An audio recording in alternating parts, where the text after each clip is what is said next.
What's up, everybody? It's Brandon Luckett with Keep Chasing Podcast. In this episode, I sit down with CrossFit Games athlete Alex Gazan, a young phenom whose rise in the sport is as relentless as it is inspiring. From growing up with dreams bigger than her environment to becoming one of the most exciting athletes to watch on the floor, Alex brings raw honesty, resilience, and fire to everything she does. Today, we unpack the story behind the strength, the sacrifice, the setbacks, and the steady grind that has made her who she is. This one's for anyone chasing something bigger for themselves. Welcome to the show, Alex. I appreciate you coming on. That was quite the introduction. Thank you.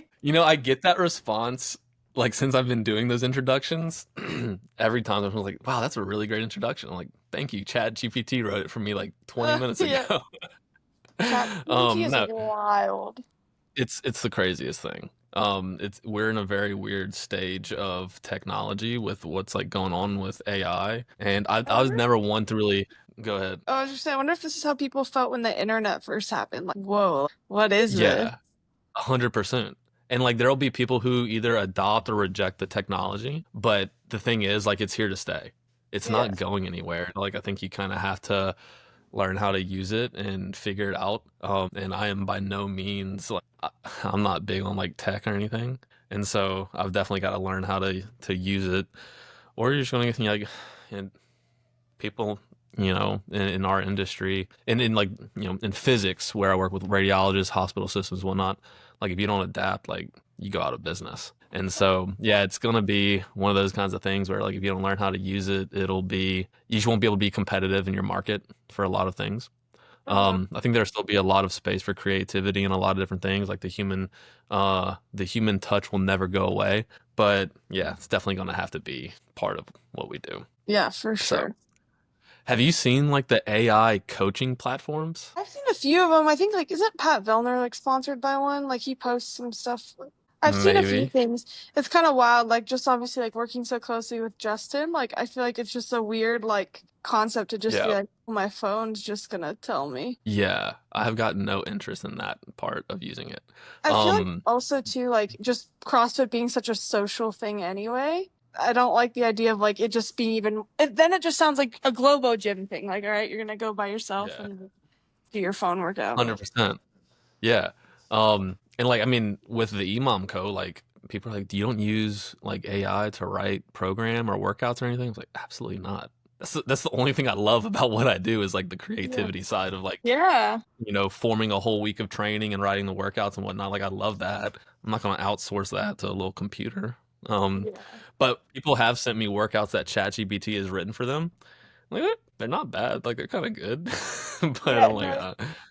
I I think don't if want to your see that. ChatGPT knows you, because the more you talk to it, the more it Yeah.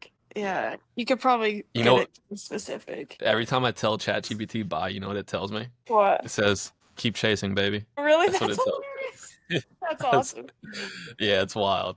But we didn't start this podcast to talk about AI. We started this podcast today to talk about Alex Gazan. So, Alex, where are you from? I'm from a small town in Oregon called Hood River. It's like an hour east of Portland. Oh, really? Man, Mhm. that area is like beautiful. It's like Oh, gorgeous. it's super gorgeous. I feel like it's one of those things growing up in it, you definitely didn't realize how special it is, and then you Yeah. leave and you're like, oh, I was in one of the prettiest places ever. Yeah. Do you miss it? Yeah, a lot of my family lives there, so I miss seeing them regularly. I'm very intertwined with my family, and that's tough. And I miss the water. Vegas is just so dry. There's a lake 45 minutes away, but it's still hot. It's not like you go there and get reprieve. Yeah. So I don't know. I definitely miss. It's that huge lake. I think we went and whenever I Oh, was in Vegas training with Kyra and Kiefer last summer, we went up there to yeah. swim, To I Lake think. Mead, probably. Yeah. Yes. And Yeah. it was deserted though. Like there weren't Yeah, that there's many people no trees. It's not like what you'd envision if someone's like, let's go to the lake. It's not really what there. Yeah. you picture. Yeah. How do you like Vegas? Like Um, aside from your training environment being incredible, because the training environment over there it was awesome every time I visited. Like legitimately miss the fact that like my favorite thing about competing last year was going over there to train with you guys. I loved it. yeah. I mean, I know you just said aside from training, but really, like, I feel like I'm here for what it can provide me as an athlete. When I moved here, it wasn't for CrossFit. It was Jake lived here, and we were just kind of starting our lives together. Hmm. But after being here for like 5 years, I feel like if I wasn't competing, I'd want to live somewhere with water and trees Gr- and greenery that's not yeah. turf. So like Yeah. my favorite things here is just kind of like there's great food. As an athlete, there's just so many resources. Like you have the UFC center, so there's lots of like great physical therapists, um, all that good stuff. I mean, there's stuff to do. I love the sporting events outside of like my like field. So like I love going to hockey games or the WNBA games. I love having that close by because that's something like I've started to get into and Yeah. it's like right here. There is no lack of entertainment in Yes. Las Vegas. But Like whatever you want. it's all like cost money though. So like I'm thinking of like It back does. home, you can just like go to the river, you can go pick berries like and it's all free. Here there's lots of entertainment, but it's like you pay for it. 100%. Yeah. Which I guess, I was always visiting, and so it was like little mini vacations every now and then. So like Yeah, to me, I was like, I'm here spending money anyway. Like, so we totally. would go look at like watch the shows. The shows were incredible. Like the strip's fun to go walk down and like check out, but I'm not really like a big crowds person anyway. Um, I get anxiety and just overstimulated pretty easy. My brain is not like ready for all that, but I've enjoyed it every time I've been there. But I didn't realize you moved to Vegas to be with Jake and not just for training. Yeah, So so oh yeah, it's yeah, kind of tell me like about a God thing in my perspective. Jake and I, so he moved to Vegas in like 2019 just because his family moved here kind of on a whim. Like his dad was like, I think Vegas is cool, like I want to live there. And he works for his dad, so he followed suit. So we did long distance and then we ended up getting married like in the middle of COVID. it. And we were Wonderful still time to get married. honestly, it was great. It was not. We just got married in our friend's living room. But we were still doing long distance, and my hometown started getting like pretty locked down. Like I couldn't. My gym didn't want me to work there and work my other job. They were like, "You're just around too many people." I was like, "Well, if I need to work both jobs, and if I can't be at the gym, like I'm just gonna move." So I moved to Vegas, and it was like not even right away. It was probably like almost a year in. I like saw that Carrie lived here and was training with Justin, and Jake was like, "You need to go train with them," and I was like, "No way! Like I'm not just gonna go like show up there." And over the course of a few months, like I ended up having a friend who had a friend who knew Carrie's friend. It just like kind of was like a Yeah. setup, and I went, and she was so nice, and here we are. Carrie's one of the nicest humans I've ever met. She's so, yeah, so kind. I was so nervous when I saw her, and like she immediately started asking me about like myself and just made me feel so comfortable. And yeah, Yeah. Yeah, so she was done competing one of the first times I was like started going to Vegas. So she was retired. But she came to the gym to work out one day and I was like, "Hey, Carrie." And like I knew she didn't know who I was. She goes, "Hey, Brandon." I was like, "Oh, you know my name." And then but yeah, she's like the sweetest person. I sent her a message on Instagram to see if she would want to be interviewed on this podcast. She hasn't responded yet, probably just sitting in her requests. Shoot her a little text and see if she wants to be on. yeah, But I've texted her. Her Instagram, I'm sure yeah. she gets all sorts of messages. 100%. Um, yeah, I mean, I feel like didn't want to not let you get mixed in with that group because you were kind of timid, and he's like, "Nope, we're gonna make it happen." Yeah, I remember like too after the first few, like when I started going there more regularly, like I'd be driving and it was just like a whole different level of what I had ever like done. And so I Yeah, remember like I live at the time I lived probably like 25 minutes away from the gym and I'd be like driving like okay, like maybe you're sick. Maybe you have like to coach. Like maybe you should just turn around because you're just I was always so nervous. why were you so nervous to go train with them? Cause I think just like I've always been, I guess, the big fish in the pond, and like Hmm. there losing by like 3 minutes was like a victory. Like not Yeah, getting absolutely smashed was like something to celebrate. And I think just like different styles of workouts, like Justin's programming is very straightforward. So you're not gonna get like you'll get an EMOM here or there, but like it's like 100 toes to bar, 50 cal bike, 100 wall balls, 100 chest to bar, whatever the case. And like, you're just like, you got to face the music. And I think that was kind of my first experience, like around just like that. Like you're in it Yeah. and you're doing it. And yeah. Yeah.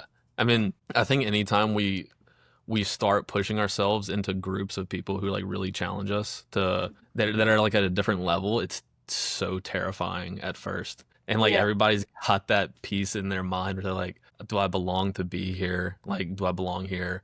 Am I ever going to be like good enough to we have that imposter syndrome, you Hmm. know, and like that's a real thing, especially in high performers like yourself, to always question that. But you were able to kind of overcome it. Was there anything like in particular that you would tell yourself to finish that drive and like keep going back day after day after day? No, I just drove. I just was like, you're fine. Just like go. Like you're always Yeah. fine. Like you end the day and you're fine. Um, and yeah, I don't know. Like I kind of just like, you just realize that it's not that deep. Like it's just a Hmm. workout Hmm. and all you can do is your best. Like you can't just magically pull something out of your butt and like do anything that you can't do. So it's not, that's something I still have to remind myself and like I relearn all the time is it's just a workout and it's not Yeah.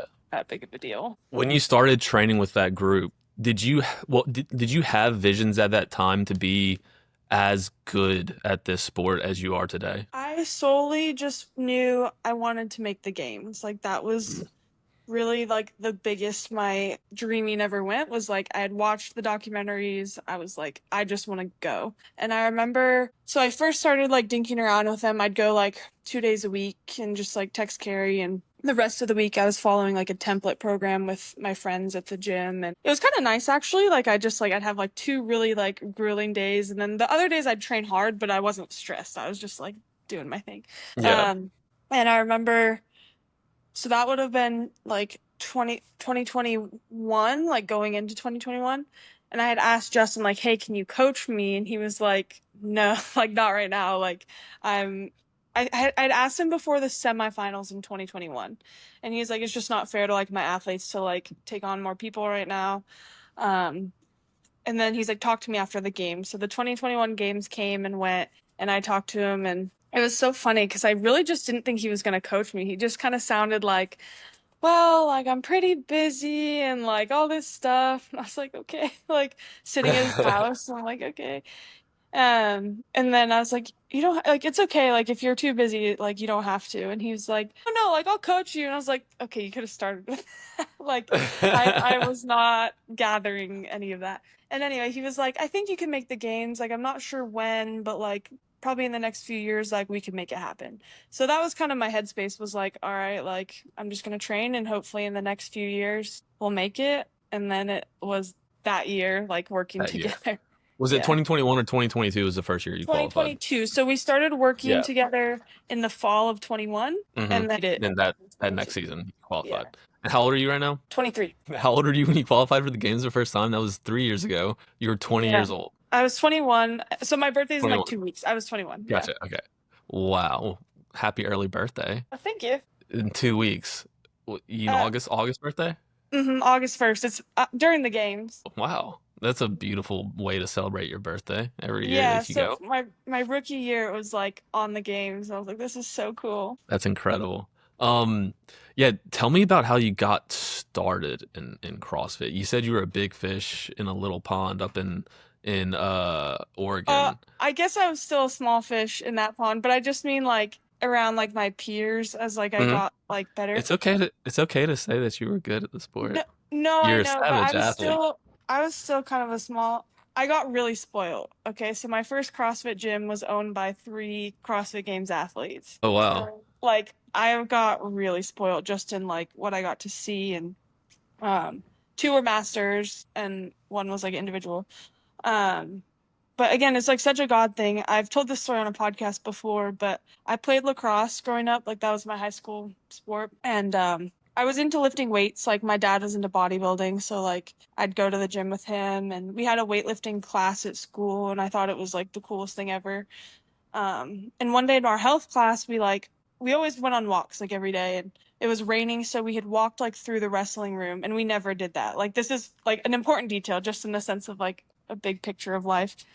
And the wrestling room had like all the climbing ropes because I guess people do that in wrestling. I didn't know. And we all started like dinking around and climbing the ropes. And my health teacher was like, "Do you do CrossFit?" And I was like, "No." And I had only ever heard like the stigmas about it, to be honest. Hmm. Especially like from a more bodybuilder perspective. I was like, my dad says they get hurt and like it's expensive and all this stuff. And she's like, "I think you'd be good at it." And I was like, "Okay, like thanks," but like really not giving her the time of day. Yeah. And at the time, like some stuff was going on at home, and I pretty much like funded all my like athletic endeavors. So CrossFit especially, like I just never even considered like spending the money on it. I showed up to school the next day, and she like had handed me a piece of paper, and she was like, "This is Reagan's number. She's the owner of the gym. She's expecting a call from you at 5, so like call her." And she like shows me a picture of this girl, and I'm like, "Oh my gosh." Like I just see like her muscles, and I was like, "This is the coolest person I've ever seen in my life." And so I called Reagan, and essentially her and Karen and Christine, like the owners of this gym, like talked to my health teacher and like decided to like sponsor me to do classes. And so she's just like, "Just show up. Like we want you to come and like see if you like it. It'll be good for your sports." And within a month of doing CrossFit, like Karen kind of took me under her wing a little bit and was like, "You're gonna be good. Like just keep coming." Wow, that's really cool. Like Yeah. the community aspect of CrossFit is so incredible because you have stories like that where the gym owners they recognize a talent in a young kid. Hmm. The gym that I went to, like I swept floors for membership. Hmm. Every week I was sweeping the floors and vacuuming up all the dust. It was in an old fire station. There was no AC. It was disgusting. Like I would sweep the floors and so much dust would get kicked up that for like 3 days after I'd be blowing out like black boogers because I'd be breathing it in. Like I'm sure like my lungs look like a smoker's lungs, from all that. But Yeah. Oh man. like it's incredible that I love when people want to see someone young like succeed, and so they help make it happen. And so it's beautiful that like the owners of your gym did that for you. And Yeah. you were what, like 17 when this happened? Yeah, 16. 16. Did you bodybuild prior to that, like as a young kid? Just like Fair, worked out? like we're just gonna put that with like a huge grain of salt. Like I went with my dad a couple days a week, but like I had very much that young girl mindset of like I just wanted to like be skinny and I didn't want my You arms to get pedaled into big. Yeah, yeah. yeah. But now you're known for having an incredible foundation in like gymnastics and like this foundation of like strength. Like you've Yeah. bench pressed 275, right? Yeah, I was strong in high school. I wish I did gymnastics. Oh my gosh. I just like Yeah. I have like a really strong like my shoulders and my chest are just really strong. So like there's really no rhyme or reason. I benched like 225 in high school. Like it just one of You know, those I've things.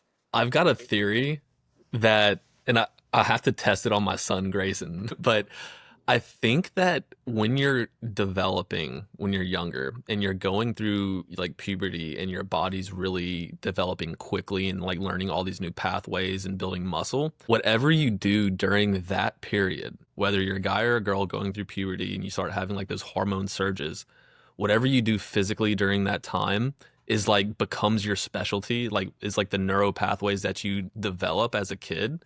And I've noticed it in like almost everybody. Um, Yeah, I think that that's very true. Like Jake used to just do push-ups all the time, and like he can go like a month without doing any, and then just like drop and like do 100, and you're like, okay. yeah. Yeah. Like I noticed it in my brother. He did bodybuilding with my dad when he was going through puberty.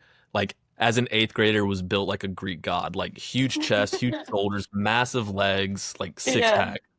I ran all through puberty and I was built like a stick. Like I'm like, but Yeah. like my endurance base like just kept with me for like all these years. Yeah. Um, Yeah. Will Leahy like did gymnastics and did like push-ups and pull-ups like whenever he was a kid, and like his gymnastics pulling like is insane. Like he can do like 30 unbroken muscle ups and he's 215 pounds. Like and it's Yeah. like I have this theory, and I I think you're kind of. correct. I just wish I would have done more things.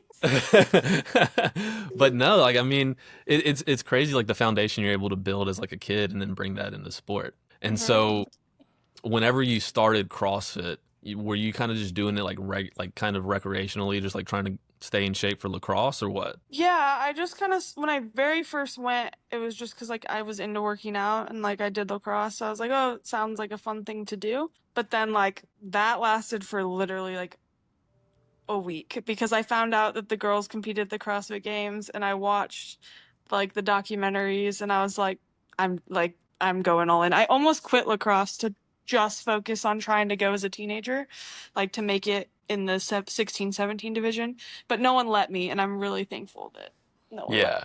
me. Yeah. How long did you play lacrosse for? Well, I started in like second grade all the way through high school. Wow. Did that teach you a lot about work ethic? Yeah, um, I mean, I played sports all growing up. I wanted to play like college lacrosse before I got into CrossFit. I just enjoyed it. Like sports was kind of my like reprieve and safe spot. Yeah, I just loved it. So I think work ethic as far as sports concerned was always kind of there. Yeah. But yeah. Do you think that was internal or do you think it was taught? I think it was kind of internal. Like my mom and I always joke, like my parents both have we all have addictive personalities in some way, shape, or form. But when they were like younger, even now, like they were always like mountain biking. My mom would run like 2 or 3 times a day if she could, and just kind of obsessive about it. And I think like luckily all of it went to that for me was like in sports. Like I loved it. Um, but I think it was kind of just like internal, like almost genetic. Well, I mean, but you also watched your parents stay active throughout their whole life. Yeah, yeah, And like that's a big factor in how we view a lot of things as we're like developing, right? yeah, Um, like I think that's a big piece of the puzzle. And so while like it feels maybe like it's internal, it's just like ingrained in you, but it was yeah. also ingrained through like visualization and seeing like your mom running 3 times a day. You're like, okay, this is what we do. This is normal, you Totally. know? She has like, like VHS. She had like some Cindy Crawford like workout videos and she did one of those every day. I could probably tell you the routine actually. I That's incredible. My parents had like the Navy SEALs calisthenics on VHS, and whenever I Jake started, does those.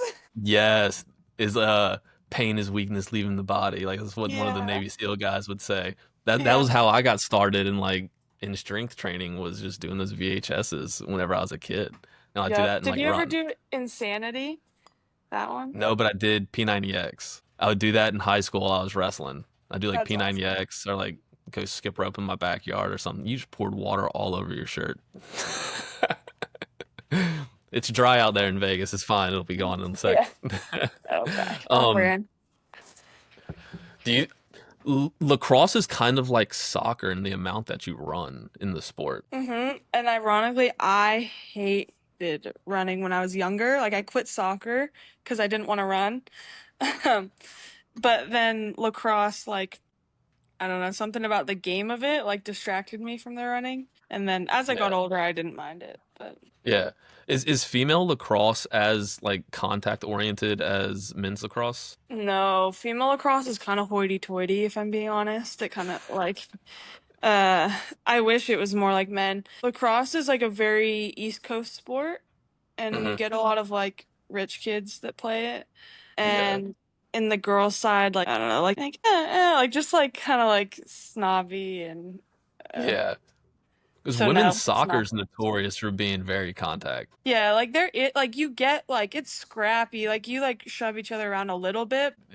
I've heard like a lot of stories from female soccer players. They're just like breaking noses and like just beating the Uh, crap out of each other on the sport, like on the field and stuff. yeah. But maybe the environment of lacrosse is a little bit different from the soccer. No, I wish it was kind of like that. Like, Bet you do, you savage. no, it wasn't though. I mean, it's yeah. Yeah. Did you wanted to go play lacrosse in college for a while? Yeah, like that And was then kind of like everyone that played our town, like that was like I feel like the town sport. Like it was like pretty um everyone played it. Like all the girls in high school pretty much played it. And our town was small, so like a few of us did a travel team and like wanted to like play, and I had always wanted to. So I did like the recruiter team where you go and you play in a big city and try to do that. But then I started CrossFit and was kind of like, I don't care anymore. Yeah, yeah. Um, so the small town that you grew up in, like you talk about your connection with your family and like y'all are very intertwined. Mhm. Um, like all those connections are like pretty important to you. Yeah, absolutely. Like my grandma, my grandpa taught me how to drive. Like he's super involved in my life. He taught me how to ski.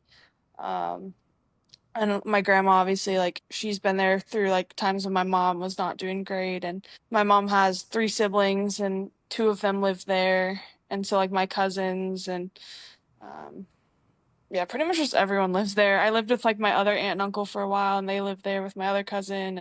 My whole family grew up there and kind of just is rooted there. Sometimes to a detriment. Like when I go home, I'm like, wow, this town is small. Like, mom, you need to like get out of here. Yeah. But also, like, it's cool to go home and just be able to see everyone in one trip. Yeah.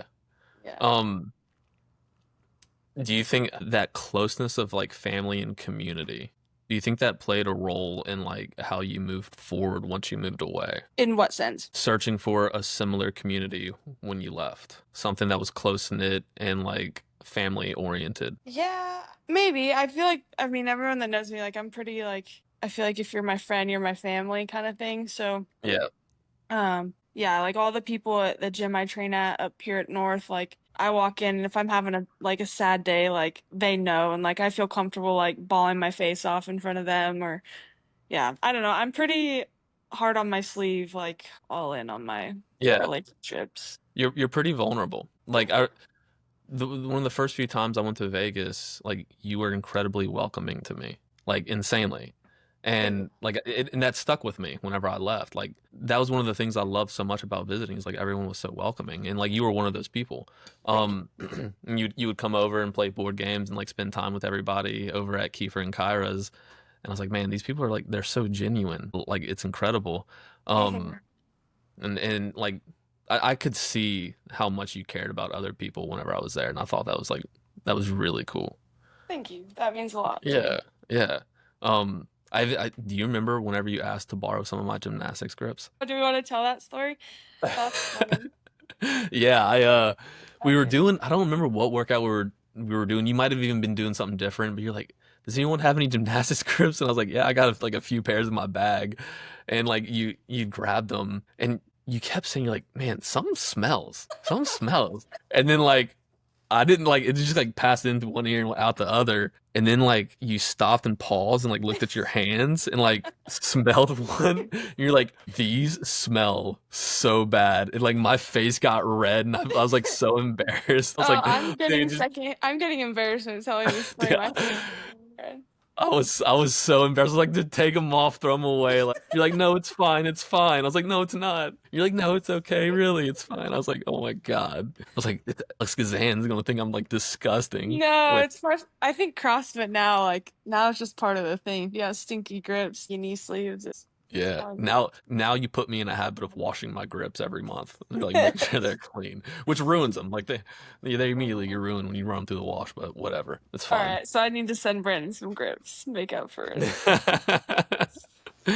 um, what did you learn whenever you started training with?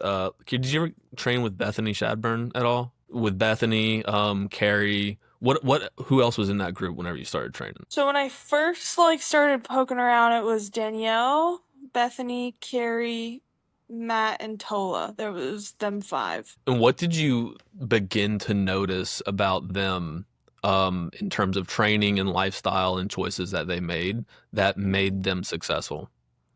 Yeah. I think for me the first thing like to see and understand was like what a full training day looked like. So like I followed a template, but like I cherry picked it and I didn't really like understand some of like the morning conditioning on it. Like I just didn't do it because I didn't really get it.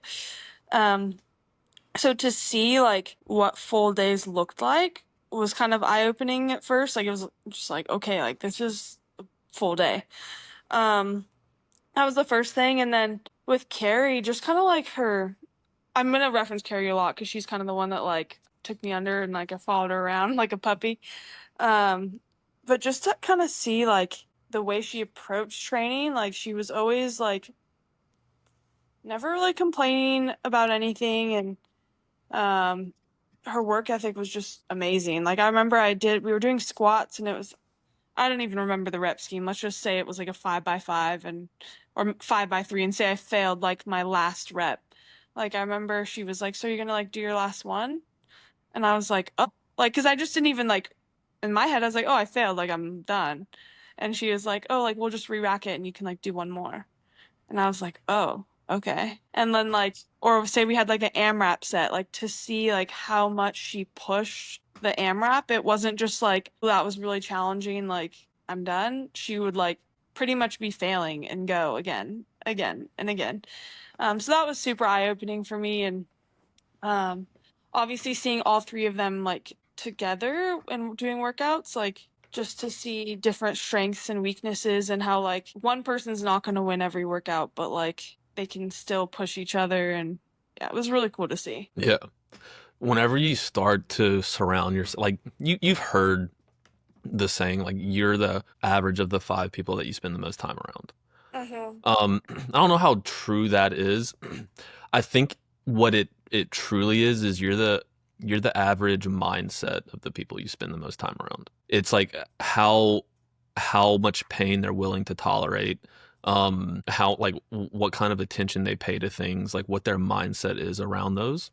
And it elevates you to stay like at that same wavelength and like energy and vibe. And Mm-hmm. so, Carrie might have been the best in the group. And so she didn't settle down to the average of the group, but the mindset of the entire group continued to elevate each other higher and continue to like raise that level. And one of the things that I had noticed, like you hit the nail on the head, was whenever like the first time I trained with high level athletes, it was Alexis Johnson. Whenever she had qualified for the first time for the games, Travis Williams down like all down in Texas, what I had realized was exactly what you recognized. And it was how much pain they were willing to tolerate every time they walked in the gym. Mm-hmm.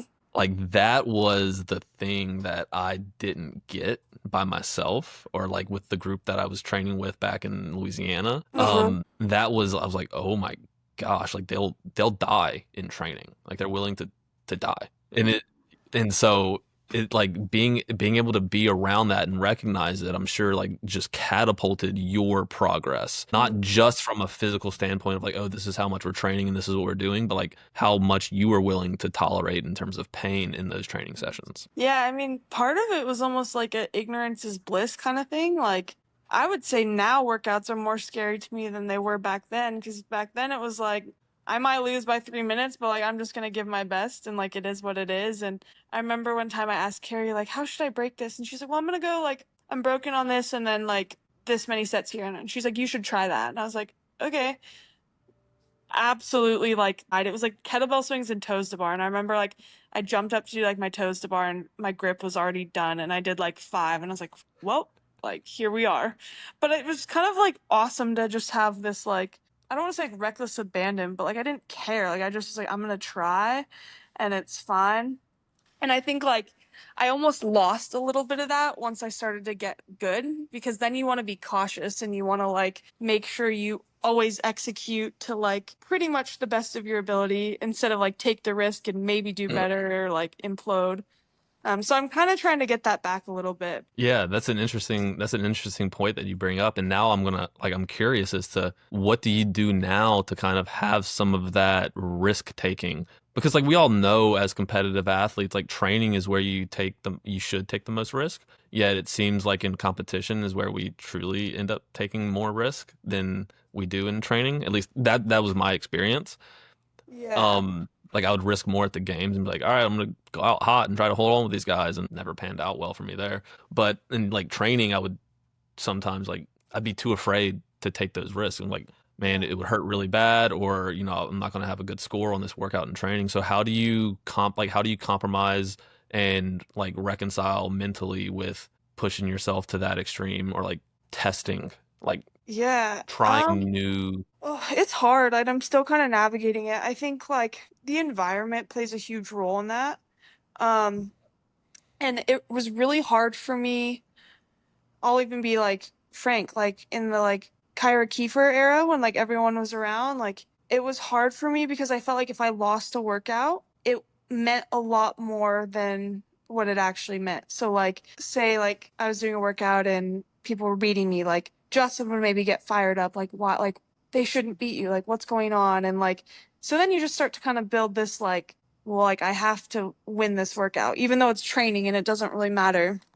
Hmm. So first, like that's the first thing I'd recognize is just like the environment, and, like making sure like Justin and I talk a lot now and it's kind of like, okay, like I need permission to fail. Like I need you to tell me I want you to do 50 toes to bar unbroken, and if the rest of the workout you shit the bed, that's okay. Like I almost need that like this is what I want you to do and then we'll figure out what happens instead of like, well maybe go for it and then if your time is terrible then like you just did a bad workout. Like you yeah, for me having Yeah. permission to fail is what like allows me to take those risks. When I don't have it, I'm more cautious. Are you afraid of failure? No, because it's yes, but no. Like I tell myself all the time, like I've gotten like dead last at workouts and competition like multiple times, and like life goes on, like the competition goes on, and but for some reason, like it's still there. Absolutely. Yeah. It's something that you'll always battle back Yeah. and forth in your head, I think. Yeah. But the beautiful thing is that you're starting to recognize it, and like you see how maybe it was almost a detriment in the past, and you can recognize it now and move forward with it and start to Mhm. like that's the first step in like in improvement is to Totally. recognize. And so now y'all, how often do y'all like take that approach in workouts of like, all right, I'm gonna try something different, and if the like if the result isn't as optimal as it could be, that's okay, but we're trying to push boundaries. Yeah, I think now Justin and I like our dynamic is honestly the best it's ever been. Like the past year, we've just done a lot of like, we're very different. Like me and Justin are, I don't almost want to say polar opposites, but like him as a competitor, like he's fiery. He's like the type of, he's like a Michael Jordan, Kobe Bryant. Like he wants to like, it's personal. Like if he loses, like he's angry and like, I'm not like that. Like, I'm like, I'm going to do my best and like, it's cool. And sometimes we misunderstand each other to the point where like he takes that as like, I'm not going to try and I take his as like he's like way too like thinking of the wrong thing. And I think we've like worked through that a lot to the point where like now like he understands like that my effort's always going to be there and I understand like that his care is always going to be there. And so that permission to fail is like more often like we'll talk about like hey like let's just try it. Um see what happens and yeah it's been a lot better so I think like we just talk about a workout and like hey do we want to try this or do we want to like what stimulus are we going for and then decide. Have you seen improvements in like your trajectory and mindset after making these little tweaks in how you approach things? Yeah, I think like so after the 23 season I got fifth in 23 and before that I had never understood how someone could get burned out. Like when Haley and Mal dropped out I was flabbergasted. I was like how could you not just go. I understand maybe you don't feel good, like you need to take some time off, but like just go. If you get like 20th, like who cares? Like you're going to the games and it's so cool. And I just couldn't comprehend it. Like I was like I don't want to say I was judging them, but like in I just couldn't understand. And then Yeah. like after the games that year, I understood and I was like, "Oh." Because all of a sudden like it's no longer this like thing you're just chasing. It's like you're not climbing up a mountain, people are trying to knock you off the mountain and there's only so many spots to go up, but there's a heck of a lot of spots to go down. Mm. And so I understood. And so all of 2024, I just kind of had this like, okay, we're like repeating a workout. And if I don't do like better, then like this is not good. And I just started to have like so much pressure and on myself. And like, I think Justin wanted a lot for me too. And I think between the both of us, we kind of just like had the wrong we were like just rushing it like okay like we need to be better now and I had some injuries and it was just kind of a messy year all in all um but I think now we're both kind of like okay like we're gonna get there and like we just need to like whatever we need to do to stay healthy and like keep moving forward. So if that's like taking a little bit less of the stress off, but you can keep moving forward, that's going to be better than going bananas for a month and then burning out. Yeah. Do you think it was the emotional and mental weight you felt from both expectations and pressure that started to weigh on you? Absolutely. Yeah. Cause like then I got sponsors and I was like, okay, now this is like my job. Like now if I don't do well, I'm gonna lose those. And there's just so many other things where it goes from just this like, okay, I'm making the CrossFit Games to like now it's a job. Yeah. That's interesting. Hmm. Man, did you feel a lot of anxiety from that in that period? Oh yeah, like, and I still get it sometimes, but um, yeah, especially like if I saw a repeat workout or like a workout maybe that I hadn't done before, but it was a games workout, so there's times to like know. I definitely started to feel I just stressed about a workout for way longer than I should. Like it was, Yeah. And that was a new feeling for you that you hadn't felt in the past. yeah, yeah, because before Mm. like to me it was like exciting. Like in 23 when I showed up at the games, like I didn't know that I was going to get fifth. Like I truly didn't know that that's where my fitness was. Justin did, and he like kind of kept it to himself. But like I truly was like I want to get top 10 and like I will be so stoked about that.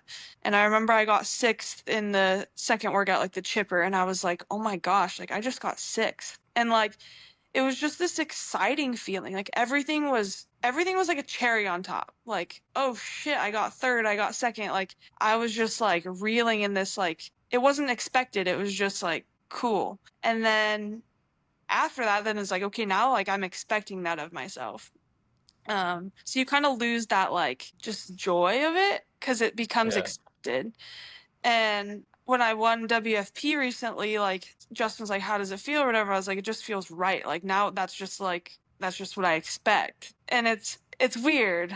It's a weird change. Does it take a little bit of the joy away from the accomplishment? I don't know. I mean, I was like excited, but I think too, like I'm really good at removing myself, like my identity from competing. So like I really like I'll be happy or sad for like a few minutes and then I can like let it go pretty quick. So for me, like winning WFP was like, okay, job done. Like I did what I was supposed to do, and like I'm sto I feel like I found more joy in like things paying off that I tangibly felt like my running was better or this was better. And then the outcome was just kind of like, all right, like that was what I was supposed to do. Yeah. It seems like before you hit that milestone of being top 5 at the CrossFit Games, your energy, your focus, your thought processes were all on the journey. How do we get better? How do we improve? Like day to day, step to step.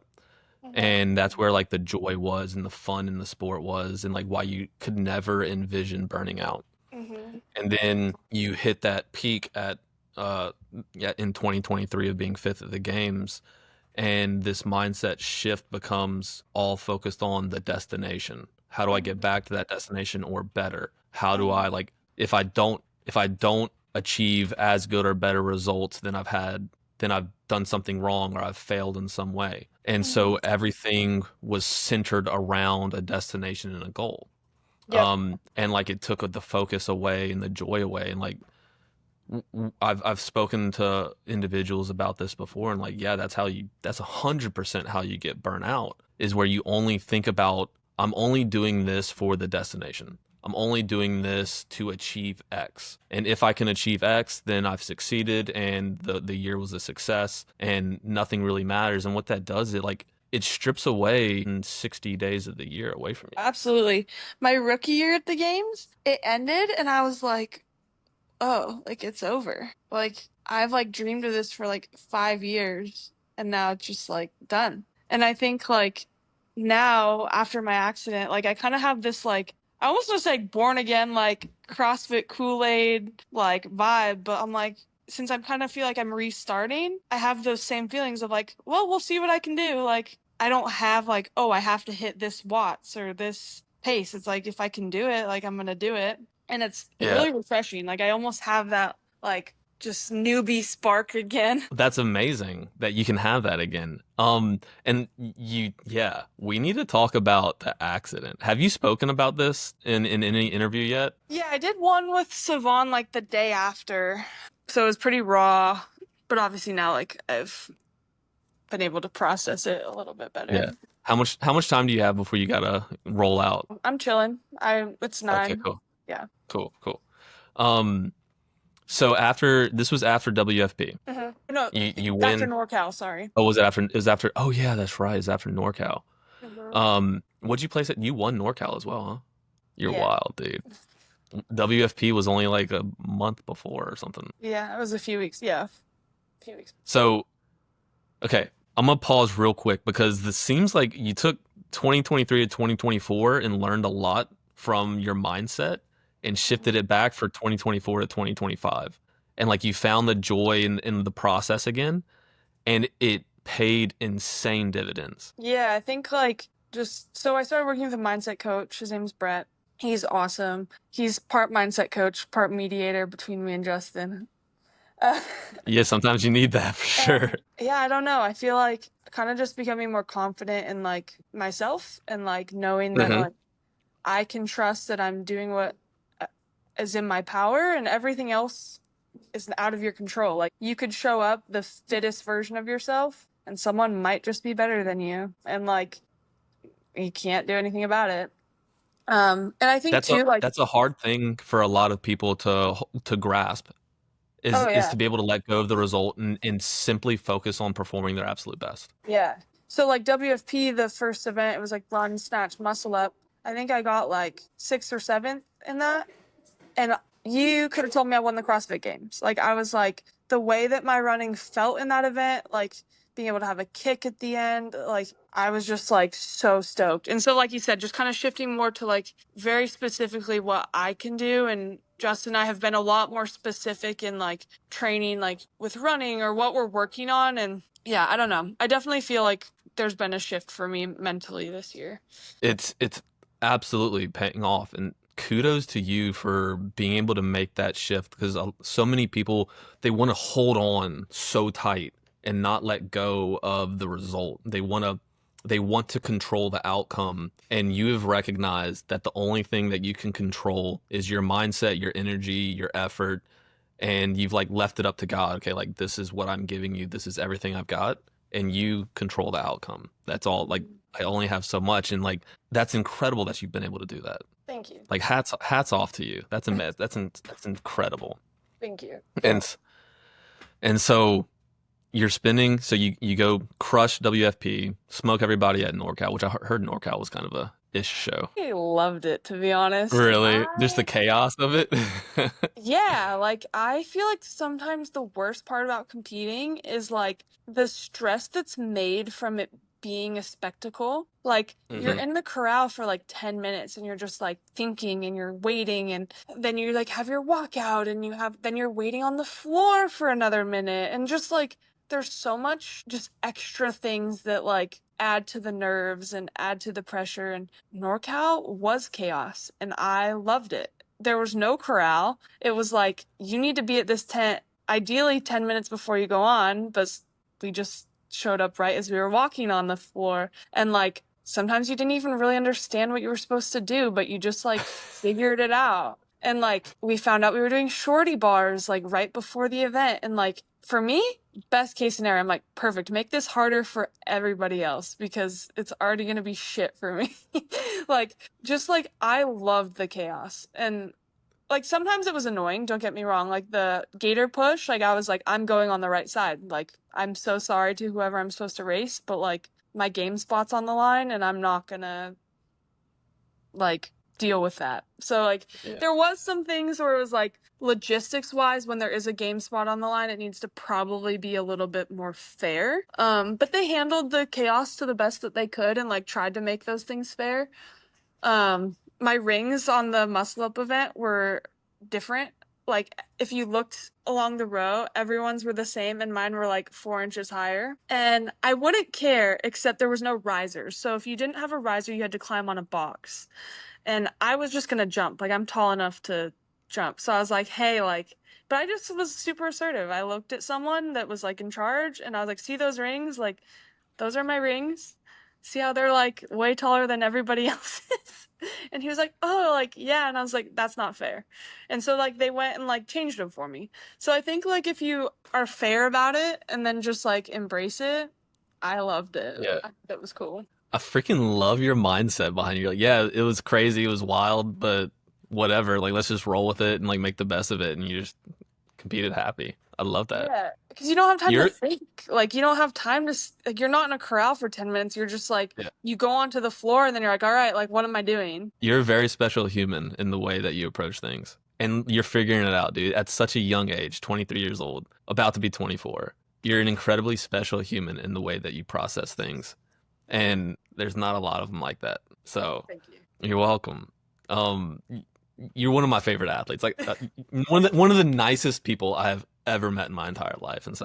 Um, and so you're after NorCal, you qualify for the games. You're probably feeling like pretty high. Like you got two insane competitions under your belt early on in the season. You're spending some time with Jake on vacation, and then what happened? Yeah, so I always joke like it was the most normal night I feel like we've ever had. Like we don't drink, like we just don't. Like I don't really care.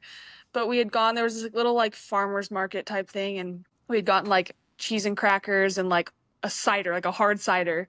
And we like sat on the beach with like the camper and like we shared it and I was like, wow, like this is like such a normal people thing. Like we're doing like this is like what people do and like they go on a date or something. And it was so fun. So we camped that night and then we drove the next morning back to like where he works, which is Calabasas. And on the way there, we got in a car wreck and yeah, it was wild, wild, wild.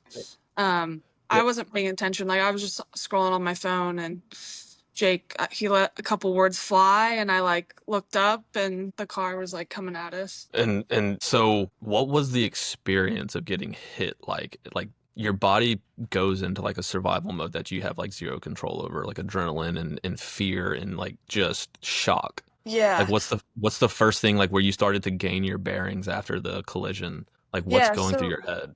things kind of happened in like a series. So like I looked up and I saw the car coming at us. The I don't remember which one was first actually at this point, but the car hit like my side. And then when the car had hit a bank before it hit us, and whenever it hit that bank, stuff flew off of it and went through our windshield and landed on my leg.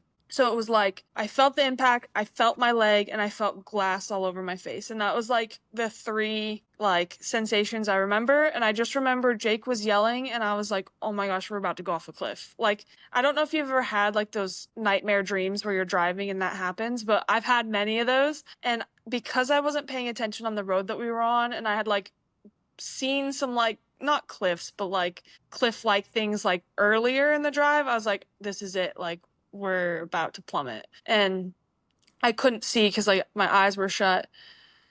And then eventually the car stopped moving. I was like, okay, like we're not going off of a cliff. Like, and then I just remember like waiting for more. Like I was almost just waiting for more impact or something else to happen. Um, or like I was like, am I gonna pass out? Like I didn't know like what state my body was in. I just knew that like something landed on me. I couldn't see and like it was scary. But once the car stopped moving, I Jake like poured water on my face to like kind of get some of the glass off. And I think that once my brain processed that like he was okay and like he could handle it, I went into like fight or flight, like scared mode. I think had he been more hurt, I might have been able to like stay with it a little bit more. But I think as soon as like my brain gave permission to like lock down, I've never been in shock like that. Like I've been in some gnarly situations and I could not stay calm for the life of me. Just like hyperventilating, crying. Every time I'd like start to breathe, like a whole new wave of just like panic would come up. Um, yeah, it was wild. What so you had the glass in your face and things hit your legs. What injuries did you sustain? So still don't know what it was. Like part of sheet metal from his car. It landed on my leg and fractured my fibula. it's very small, like it was able to heal up pretty fast, but just like the impact of that and like all the surrounding tissue, like my leg was like really messed up. Um, and then I just had glass everywhere. So I had like glass in my eyes, I had glass in my legs, like literally everywhere. I didn't know the extent of my injuries honestly until like a couple weeks later when I got like an MRI. Because at the hospital they just did the CT scan that showed the fracture. But the MRI had like a small tear in one of my tendons and like two super big hematomas and some nerve damage. And yeah, it was wild. When the thing landed on my leg, like I just knew. I was like, it's broken. And Jake's like, you're fine. Like it's not, it doesn't look broken. Like it's gonna be okay. And people around me were like trying to like comfort me. And I was like, I just like I knew. I was like, no, like it's broken. And I remember at the hospital, they did one scan, like it's not broken. And I was like, okay, like that I'm a fat baby, like something's wrong. And then they did another one, like, oh, it's like broken. I was like, okay. Like, yeah. What was the other than like just the trauma of like getting in an accident like that, and of course, like the fear of your life and the fear of injury, what was running through your head? And like, I imagine you're thinking about your season. Oh yeah, like at one point I remember I was like bawling and I just like looked at Jake and I was like, it's over. Like it's all over. And he was trying to obviously like be optimistic. He's like, you don't know that, like it's okay. But like I just like kind of was like, it's over. And like you have those defeating moments. Then my brain swung like all the way to the other end of the spectrum and I was like, well, if it's over, like let's just have a baby. Like let's just like have a family. And yeah, I kind of just had a whirlwind of thoughts and um I think like to an extent you're kind of just like okay, like we're both okay. And that was like a huge overarching feeling was just like okay, he's alive, I'm alive and like we're okay. And I think my brain really just clung to like you almost just kind of have that perspective change of what's important. But yeah, I don't know. I kind of went up and down of like is it over? Is it not over? And then at the hospital when they just said it was a fractured fibula, the recovery on that was like 4 to 6 weeks. And I was like, well, like maybe I could still go to the games and just like have fun. But then my injuries ended up being like a little bit more extensive. So Yeah. You recently announced that you were not going to compete to focus on recovery. Mhm. Um, how do you feel about the decision? It's the right one. Like it sucks, but Hmm. like I'm just now starting to walk without like an extreme limp. Not because of pain, just like muscle function and nerve function. Um, and like it's still not even like a perfect walk. And so if I can't walk properly, like I'm not gonna be able to jump. I'm not gonna be able to run 6 miles. I've been able to box squat and like do things to keep my strength up, but like if there's a 1 rep max, like I don't want to hurt myself. Like it's the right decision. It just sucks. Absolutely. Yeah. I've seen you push a sled with two shoes that were like a quarter on. You're pretty adaptable. Like you figure shit out.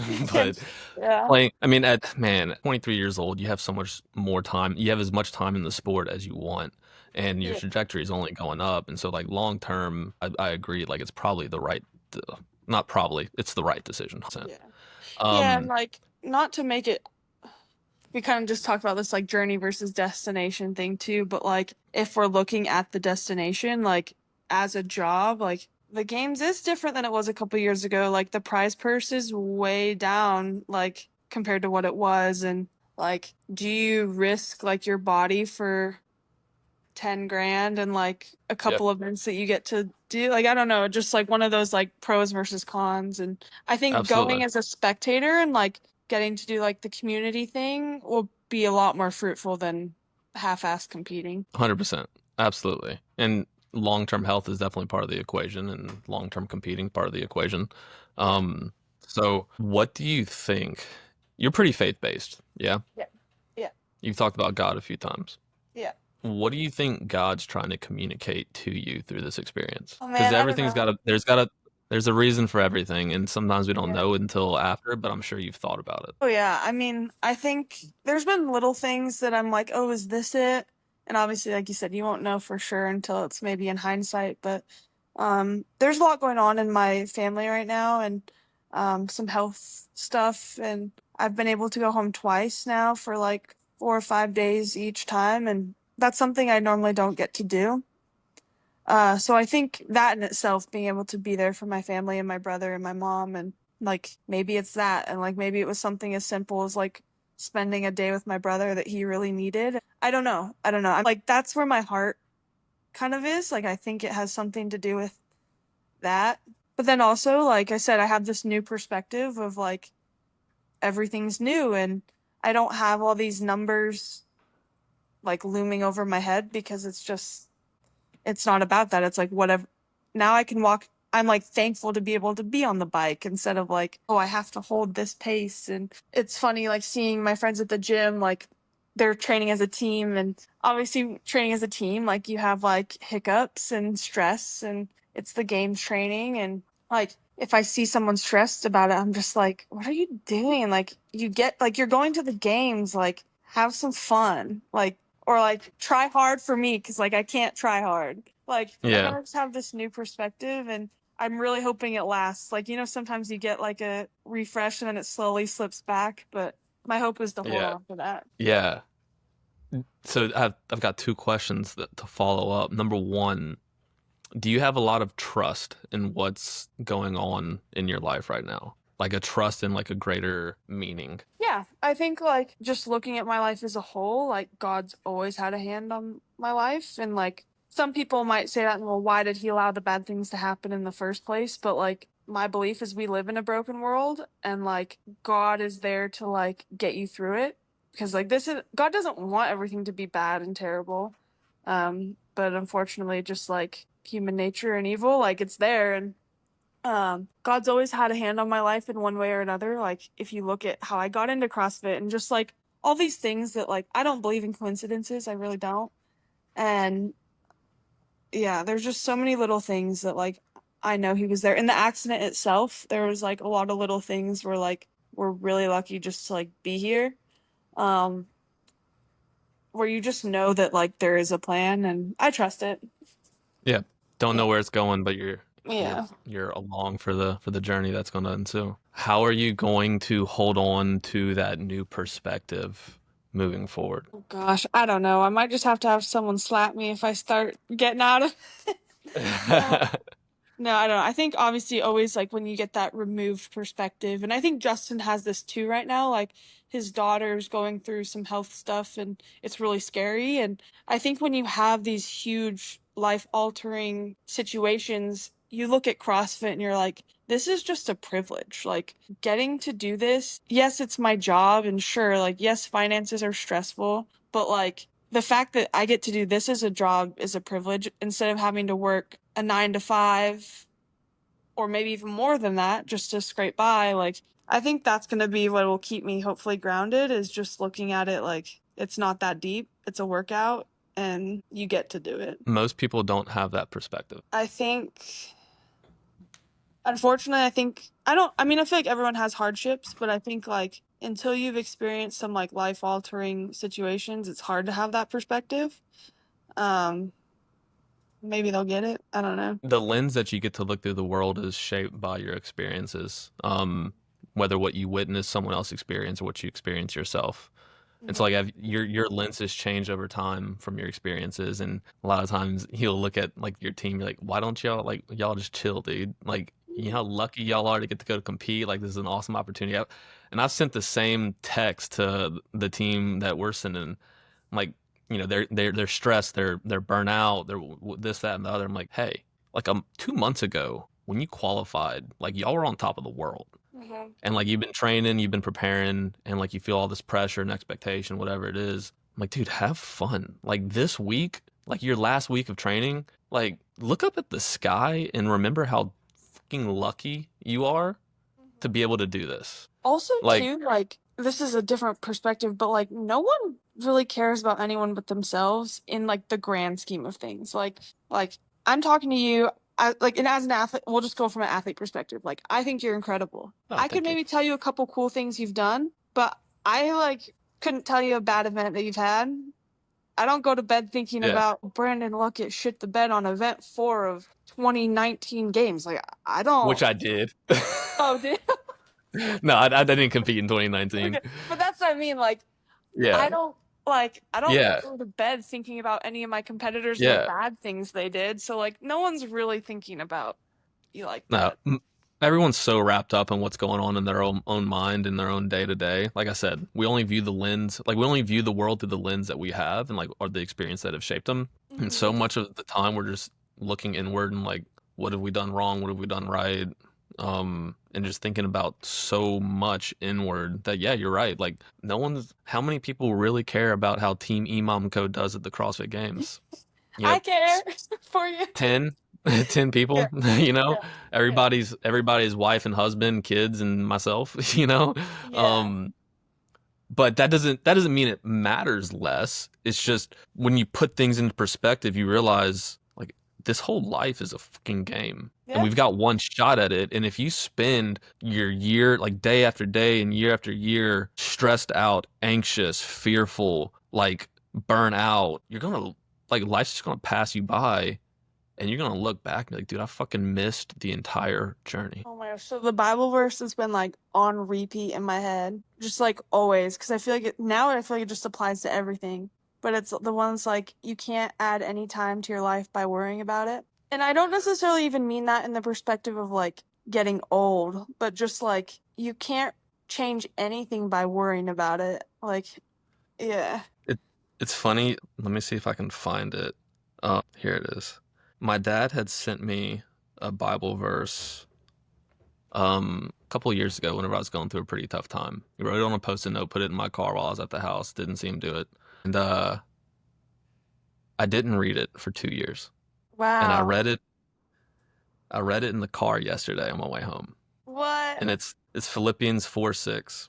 Do not be anxious about anything, but in every situation, by prayer and petition, with thanksgiving, present your requests to God. That, And that's amazing. I didn't read it for 2 years because I didn't want, in that moment, I was like so wrapped up in my own head and what was going on and whatever. I was like, I don't want to read the Bible. I don't want to read scripture. I don't care what you had to, what you thought was important. And I kept looking at it.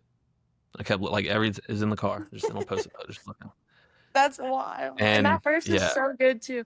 That one, like, I use it quite a bit because like with anxiety or sleep and all this stuff, and um, it's kind of an oxymoron because right, it says like be anxious for nothing. Like it's literally telling you like don't be anxious. You're like, well, like how? But like it's saying like you have to do that before you can get like all this peace, and you literally just have to like give it up.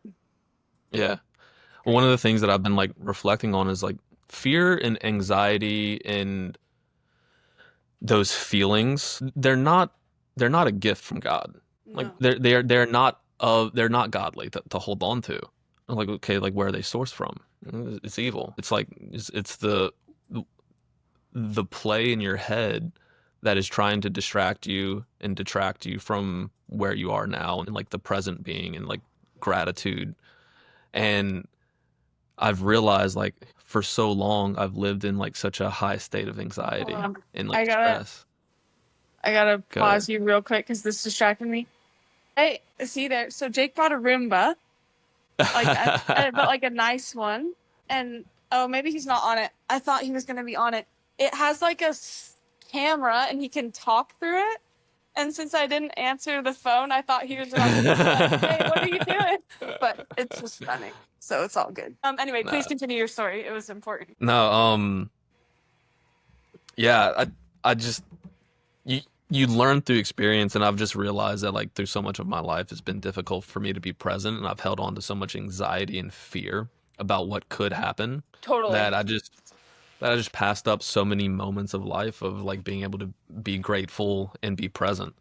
And so, you know, you put that thing on the counter. But no, I put stuff off the floor on the counter because otherwise Uh, it'll get stuck. I need to log in so I can turn it off and on my own, but I can't. He has full control right now. he's got control of the Roomba. Yeah. Okay. Well, we're safe from the room for a second. Awesome. But anyway, that's my rant on Yeah. anxiety, fear, Yeah. and Oh, it's terrible. to have started to grasp it, recognize it, and figure out your way forward at such a young age is incredible. And you should give yourself like a round of applause and a pat on the back for the way you've been able to look inward and be honest with yourself and start not just recognizing it, but like actually being able to make changes in your life around it. Thank you. It's an insane amount of emotional and intellectual maturity that you hold on to. And it's one of the reasons you're such a phenomenal athlete and an incredible human. And so it's not by accident. You've spent an immense amount of time working on yourself and being a better human, and it's outwardly reflected, and it's incredible. Thank you. Are you going to the games? Yeah, we'll be there. I'm leaving on Sunday to go to Washington D.C. for 3 days for a physics conference. Oh, cool. Yeah, Kristen, my wife, my baby, and my in-laws are coming up to DC on Monday, and then we're going to Albany on Wednesday. So we'll be up there. Sweet. Well, if you want to do a workout or anything, Jake and I are gonna go. Spectator Absolutely. edition. Hell yeah, absolutely. I would love to work out. So, Alex Gazan, Brandon Luckett. anything you want to leave us with? No, this is good. Look, you're an incredible inspiration to everybody. I think everybody can learn from the way that you approach things and what you've been able to accomplish. And your tact and like the grace that you carry yourself with and your I want everyone to know that the care that you have for the people around you is immense. People you don't even know, like me walking into the gym, you're just like the nicest person. It's you're a very special human, and I'm incredibly proud of what you've been able to do. Thank you. You just pump my tires for the day. Alex Gazan, thank you so much for joining us on the Keep Chasing podcast. And as always, keep chasing. Thank you.